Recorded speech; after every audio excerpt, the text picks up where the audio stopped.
Yan po guys, no? Ito, modified siya yung cover niya sa harap, sa gilid. Pinaka ah, cover niya sa gilid ng harap. At ito yung harapan niya. Corto Duo po siya, no? Windows XP yung sticker. Modified lang siya, no? So, sa ngayon, magpapalit ako ng power supply kasi yung power supply niya medyo mababa. Nasa 200. Ito ako nagkakamali, 200 plus lang ano niya. Actually, nakalagay rito 400 watts eh. Total ng ano niya. Di ko alam kung kakayanin niya yung video card na darating na GTX 760 na 2GB. Hahanap pa ako ng 8-pin na power socket para i-connect ko rito. Hindi, doon sa ikakabit ko na power supply. Okay guys,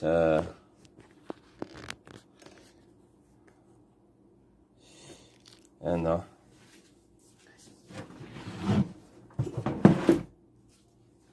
sa inyo ba?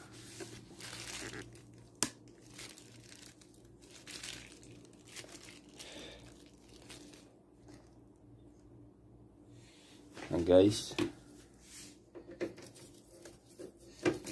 so sa ngayon nihintay ko lang yung power supply, yung video card tsaka yung memory na DDR3 na 4GB. Ang total niya bali 8GB. In order ko na sa AliExpress.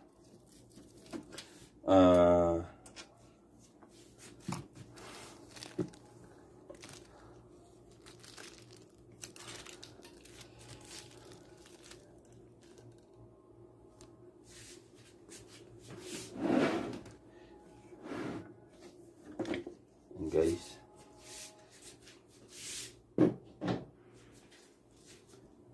so yung nasa loob niya guys, 80GB na hard disk na type IDE siya. Meron din siyang SATA na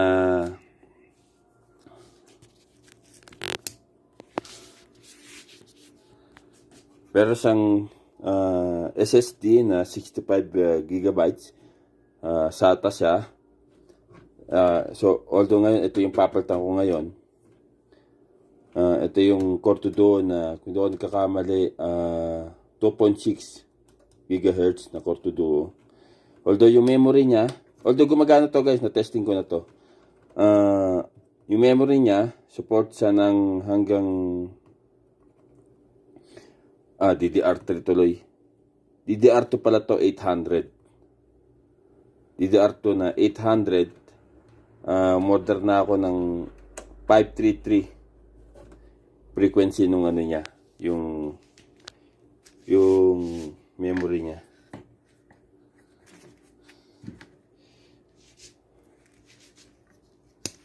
Ang guys, no.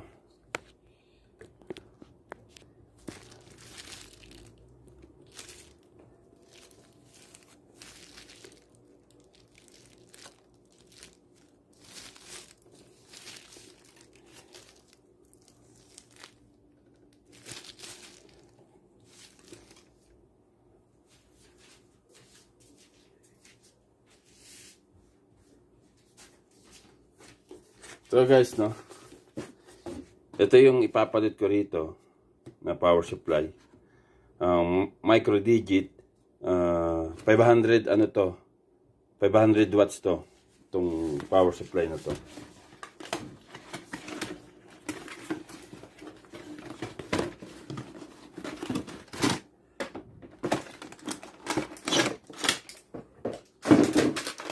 Guys, ito nyo. Ang total daw nito 500 watts.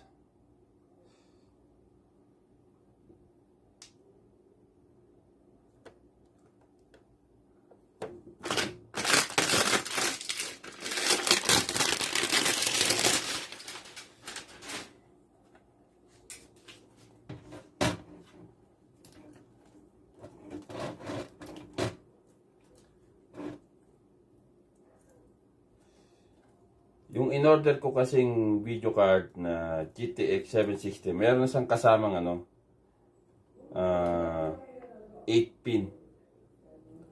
May kasama na siyang 8 pin.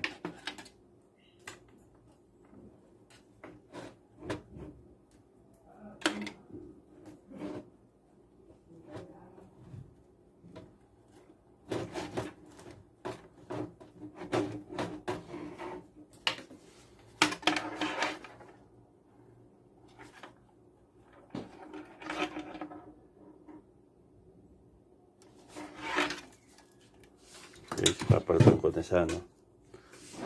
Ang galing, ano.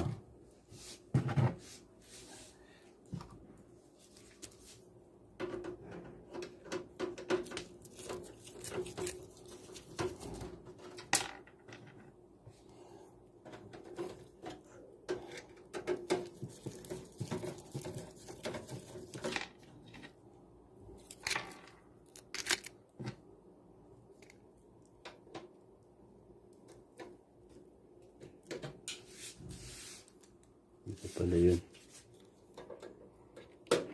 Ito nga.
Ito guys, kaya binuo ko to, pang YouTube, pang chat-chat, sa mga mabababang games. Kaya, order sa pakalat-kalat lang, inassemble ko siya. Medyo tinaasan ko lang yung specs niya. Kaya alam na natin, Cortador, napakaluma na talaga niyan. Ilang taon na ngayon? Anong taon na ngayon? 2019 na, di ba? Eh, anong taon lumabas yung Cortador?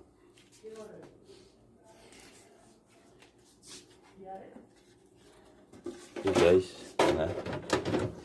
papalit ko na yung bagong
guys, testingin natin, no, yung power supply kung gumagana ba siya.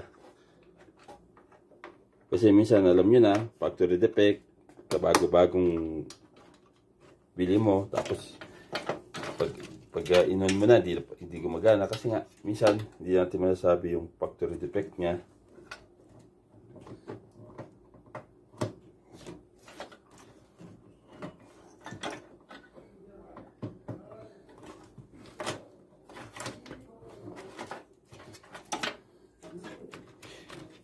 I-cable management ko rin to, guys, no?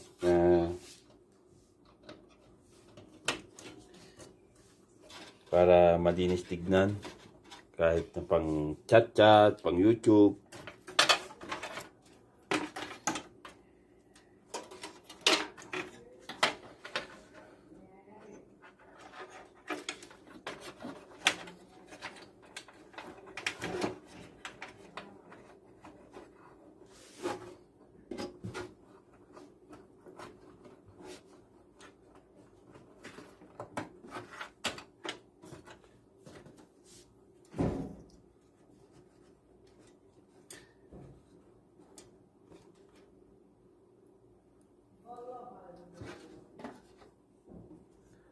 Guys, okay na lahat, no?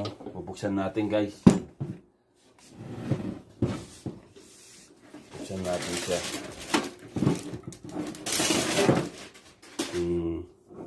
Gumagana ba yung power supply niya?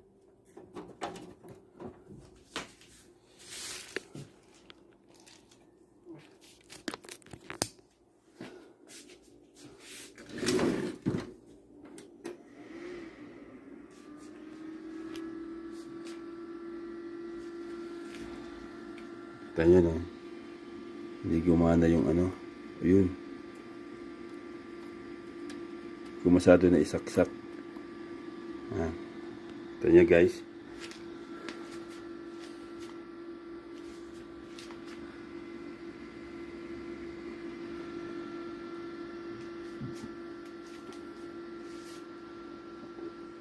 Gumana yung power supply, guys.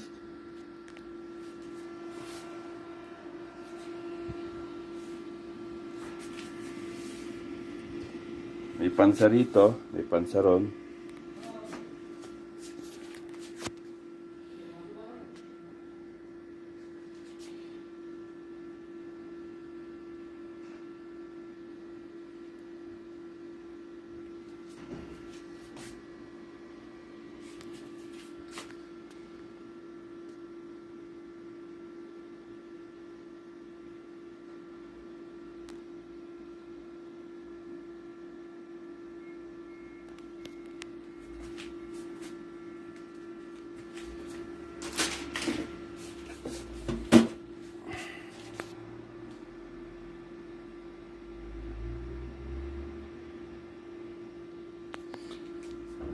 So guys, itong vlog na to, na walang pinapakita kung paano mag-replace ng power supply.